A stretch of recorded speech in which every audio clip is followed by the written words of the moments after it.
Hello, this is the Great British Churches channel, and today we are at Shelley, All Saints Church, and we'll just show you the outside of the church later. We're going to go in a minute, but they have got a couple of men here who are actually tuning the organ. I'm hoping you're going to be able to hear me. But if not, if there's anything that I think you need to know, then I'll put it in the description box at the bottom. Okay, so this is in one of the most remote and prettiest villages of Suffolk, and it's only reached by winding country lanes. And if you do decide to come here, please take care. It really is a single track road to get here, and it can be a little bit hazardous. So, right, just bear with me. We're just going to go in. So the south porch that we've just been through, is a nice pool there, has a timber frame and it's built on a brick base. So I'll just take you out there to show you again. Sorry, people here are sort of disturbing the thing a little bit. It's a brick space with stone seats, and it's now the principal entrance. The doorway belongs to the 13th century building and has a continuous roll moulding to the floor. So if we just have a look, you can just see that on the edge of the door there, and that does go all the way down to the floor there and up there, and then you've got the dripstone there. There may have been some headstops there, but if there is, there's not really a lot left of them now. So we just go in. So there has got a south aisle. It's of the same period as the church, and one of the windows has an intersected tracery. I'm going to take you around there. Now, I don't know if you're going to be able to see, but these arches actually lean outwards. It's not easy to see on the camera. I'm going to take you up to the other end of the church so you can see. I know it's more pronounced there. And then you see that window there. Absolutely glorious with its decorated tracery there and its stained glass. Now we do have coats of arms here. This is quite an important church. Right, so down here, let's go past Paul. And down here we've got royal coats of arms. And they are for George III. So we're going to go over there. And then we do have some funerary hatchments here. I'm just trying to find out who they belong to. So we've got that one there. Just bear with me while I'm doing this. Sorry about the camera angle there. I'm trying to do two things at once here with no help. Right. So there's that one.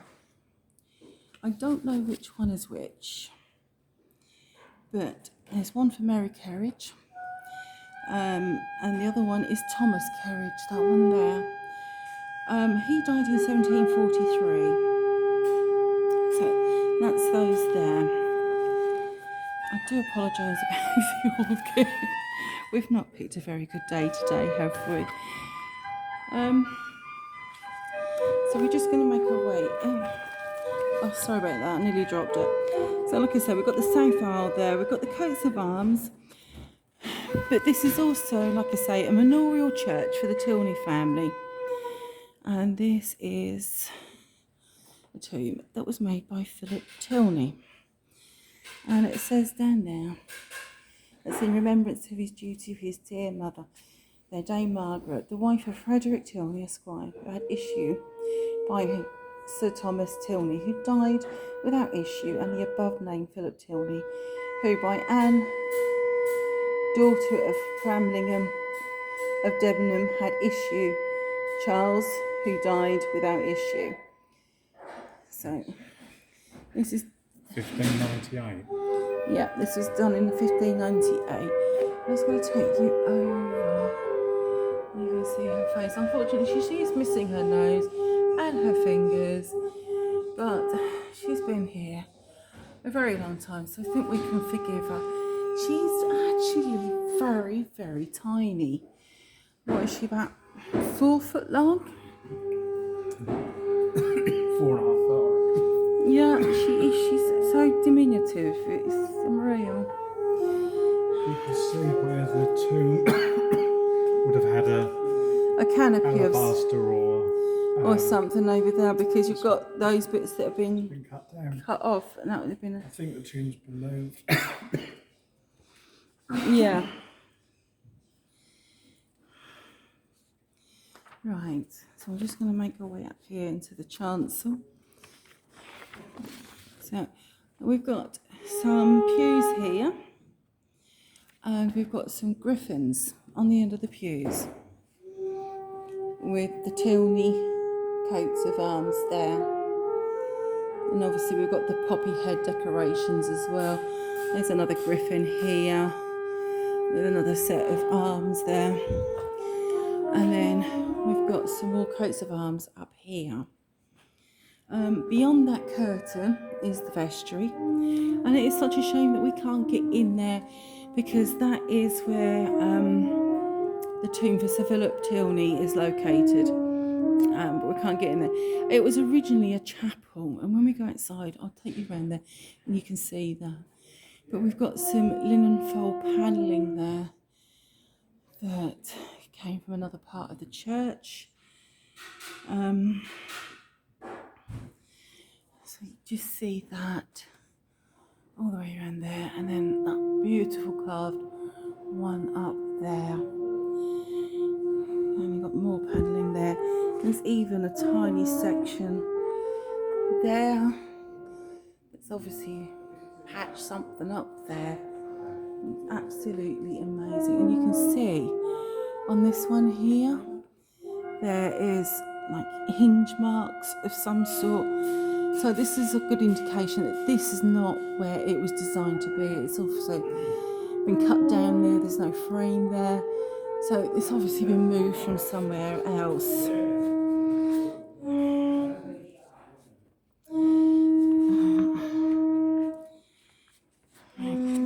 Now the floors in here are brick.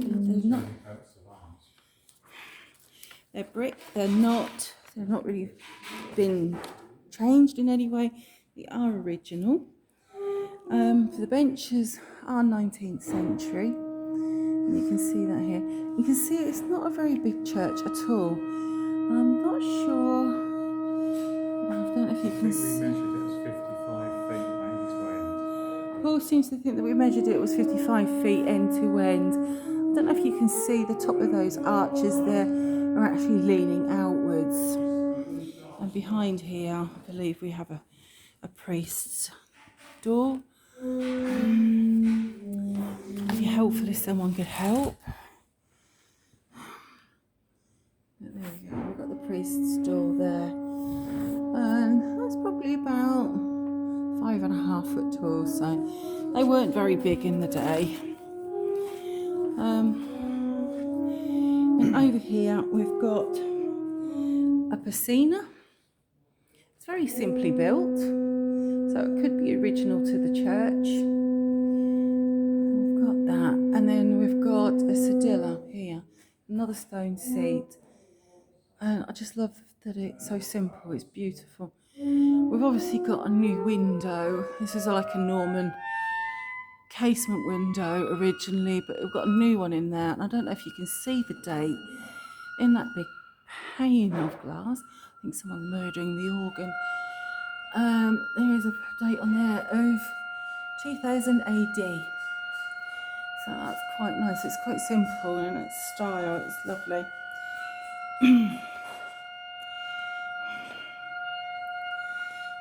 Right. I'm just turning round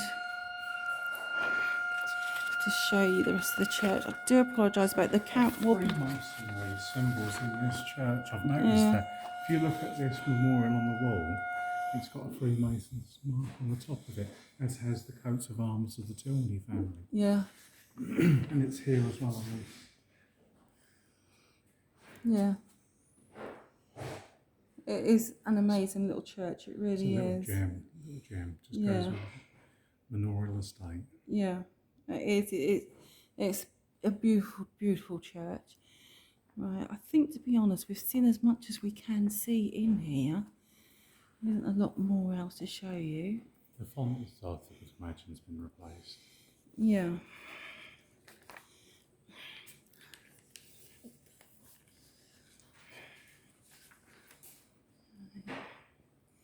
Yeah, that's 19th century.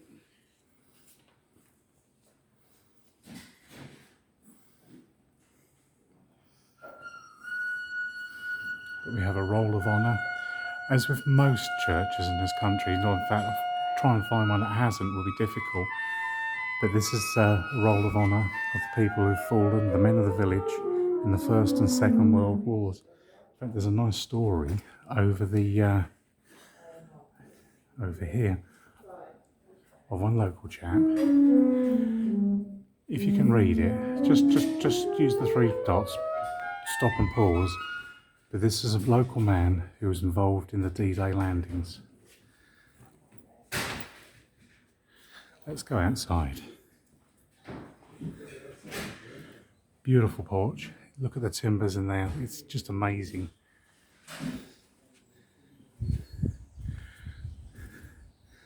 But it's mid-May. We have actually filmed this churchyard. So This is my cousin Jill, and we did film here a couple of weeks ago, but unfortunately the sound using a GoPro was just awful. And we have to explain as well that there's some guys in today tuning the organ up, which is not helpful at all in speaking, but we're outside now. My apologies for the wind noise. It's likely to be quite windy, but if we have a look, there's the top of the tower. Unusual church. It's got a tower to the north, which is unusual. It's not unheard of in this part of the world. But there's a ring of bells in there. I think I counted 6 bell ropes, but you can see, like, even the clock is still working and the time is correct. Okay. There's battlements up there which were made in the early 18th century. At the cost of £2, believe it or not, which is probably a lot of money in the day. Try not to get everyone's, but if you can see, we're not far here from the village of Hadley, or the town of Hadley, and the villages of Lavenham. And this is very, very typical of a Suffolk church. Got the door here at the back of the tower. Let's have a look up there, right to the top.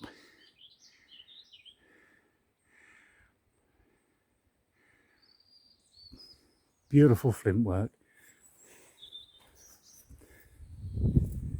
Typical of churches in this area, as we've said many times on Suffolk churches, there's very little building material. Hole in the roof up there. Somebody's going to have to go up there and put some tiles back. It's been some big winds lately. But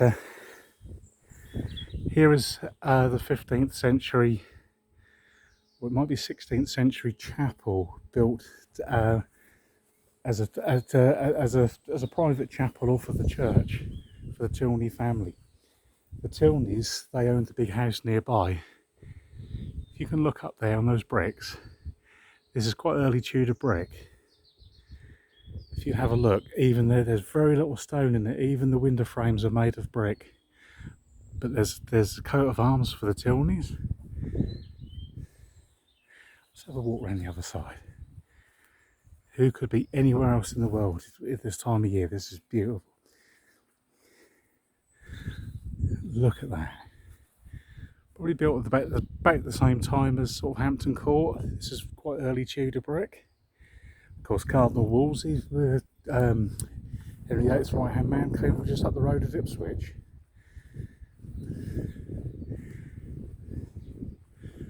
Beautiful window we can see from the outside. Being replaced at some point.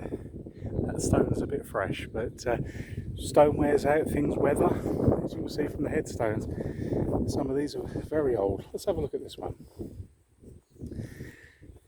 Here lies the remains of Francis, the beloved wife of Richard Postulus. I don't know, I can't reread it. In this parish, the part of this life, 1832, age 50 years. Also Richard Postans, I can see it now, who fell asleep 11th of July 1875, age 76 years. There are some modern graves in this cemetery, but let's turn the corner. Let's try not to blind everybody with the sunshine, which is beautiful. It is proper Suffolk. I love this part of the world this time of year. As you can see, there's the chancel. Much older than the rest of the church, we would imagine. I love that. Look at the weather vane, 1887. These beautiful windows, they've been replaced 19th century. Okay, well, thank you very much. I'm just going to come round. It's very difficult with the guys tuning up the organs, but Mel and I would like to thank you for watching. Please like and subscribe, and thank you for watching.